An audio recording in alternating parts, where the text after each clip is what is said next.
Hello Philippines and hello world! Another day, another vlog! At nandito nga ako sa Susan's Meat Shop para bumili ng mauulam namin ni Maro. Nakakalok!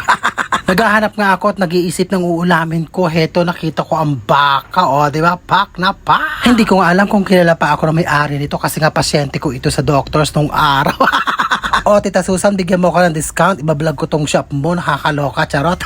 Lapit nga lang ito sa munisipyo ng Santa Rosa, Nueva Ecija. Likod siya ng gasolinahan dito sa may gilid. Malapit nga ito sa simbahan at sa City Mall. O, diba? Napakabongga.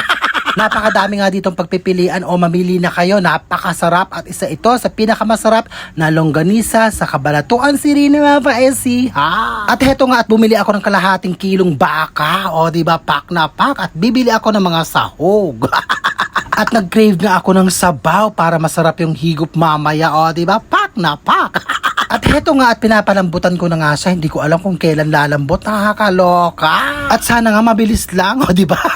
At heto nga ang mga sahog niya. Merong patatas, saging, pechay bagyo at repolyo. Yan lang ang ilalagay ko. O, diba? Pak na yan. Eh kung may kulang pa, bahala na. Charot. Eh ako lang naman ang kakain. At meron nga akong biglang naalala, o diba, para bumilis na lumambot ang baka, lagyan ng tinidor. Masubukan nga. Sana effective, tignan natin. Abay, parang effective, napakabilis lumambot, nakakaloka.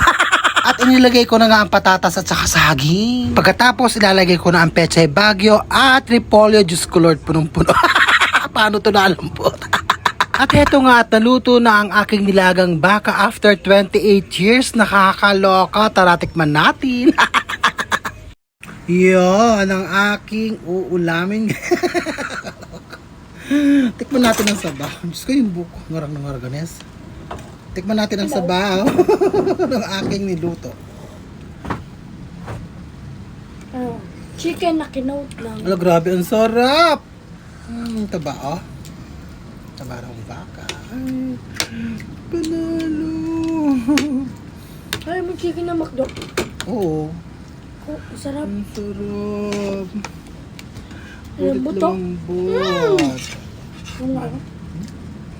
Tignan. Ayaw niya nito. Sabi niya sa akin kanina ayaw ko. Kaya pinagprito ko siya ng fried chicken at saka sunny side up egg. Na para McDo. Harap. Ang harap talaga ng baka. Magluto na rin kayo.